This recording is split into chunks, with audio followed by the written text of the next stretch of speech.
आपका जो विहरण है, विहरण कैसा, सीधे तो चलते ही नहीं है। हम जैसे सीधे सीधे चलते हैं, ठाकुर जी कभी बिहारी जी निकल के बाहर आ जाएं मंदिर से तो ऐसे नहीं चलेंगे जैसे हम चलते।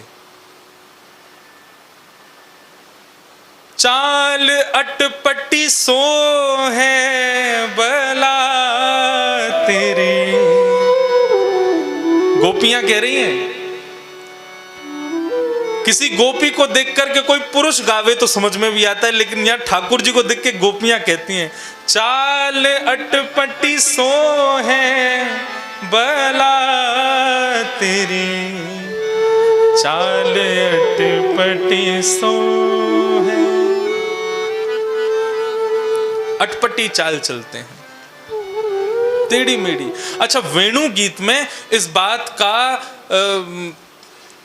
पूरा भाव बता दिया ठाकुर जी टेढ़े मेढ़े क्यों चलते हैं, सीधे क्यों नहीं चलते। अच्छा, टेढ़े मेढ़े का मतलब अष्टावक्र की तरह मत समझ लेना कि ऐसे चलते होंगे। टेढ़े मेढ़े की चाल का मतलब है वो एक पैर यहां रखते हैं, दूसरे फिर कूद जाते हैं, वहां कूद गए, फिर तीसरा यहां कूद गए, फिर चौथे वहां कूद गए, फिर इस तरीके से कूदते कूदते चलते, सीधे नहीं चलते। हमारे श्रीनाथ जी की सेवा में ठाकुर जी के यहाँ कमर पर एक करधनी जो बांधी जाती है। अभी इस बार जब उत्सव था लाल जी का जनवरी में, तो श्री भगवती प्रसाद गंधर्व जी जो हवेली संगीत गाते हैं वे आए थे। उन्होंने एक करधनी मुझे प्रदान की। उस करधनी में क्या, एक तो हमारे लाल जी इतने से हैं, छोटे से, अब उनकी करधनी कितनी छोटी होगी, करधनी बिल्कुल छोटी सी। भगवती प्रसाद जी ने एक करधनी दी, उस करधनी में छोटी छोटी घंटी और लगी हैं। उसकी आवाज ऐसी है कि कान के पास हिलाओगे तो आएगी आवाज, इतनी छोटी सी करधनी, उसमें भी घंटी। मैंने पूछा ये इसमें छोटी छोटी घंटियां क्यों लगी हैं? बोले क्या है कि यशोदा मैया जब यमुना जल भरवे जामे तो एक मटका सिर पर रहे, दूसरा मटका हाथ पर रहे, लाला जिद करे कि मैं भी चलूंगा। तब लाला से मैया मना करे, लाला मैं तेरा हाथ पकड़ ना पाऊं और तू इधर उधर भाग जाए। फिर बाद में मैया ढूंढती रहे, कहाँ चलोगो कहाँ चलोगो कहाँ चलोगो, फिर मिले ना है।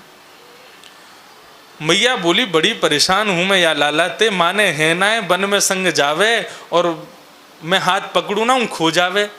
तो मैया ने एक दिन काकी सुनार के पास गई और लाला की करदनी में घंटी लगवा ली। वहां से कहा होवे, बोले पीछे पीछे लाल जी चले तो उनके कमर की जब लचक आवे तो वहां में घंटीन की आवाज आवे तो मैया सुनती रहे कहाँ चल रहा हो। नेक भी लाल जी इधर उधर जामे, घंटी की आवाज कहीं दूर से आवे तो मैया पीछे मुड़, ए लाला यहाँ पे आ, दूर मत जावे, यहाँ चल संग में। तब से ठाकुर जी की करधनी में घंटी की आवाज, घंटी लगी हुई है। तो जैसे बछड़ा बछियान के गले में घंटी, ऐसे लाल जी की कमर में घंटी लगी है। तो विहरणम चते, तो ठाकुर जी टेढ़ी मेढ़ी चाल क्यों चलते हैं? वेणु गीत में इस बात को प्रस्तुत किया श्री शुक्राचार्य जी ने कि पृथ्वी जो है ये भगवान की पत्नी है। भगवान की दो पत्नी हैं, क्षमा और रमा।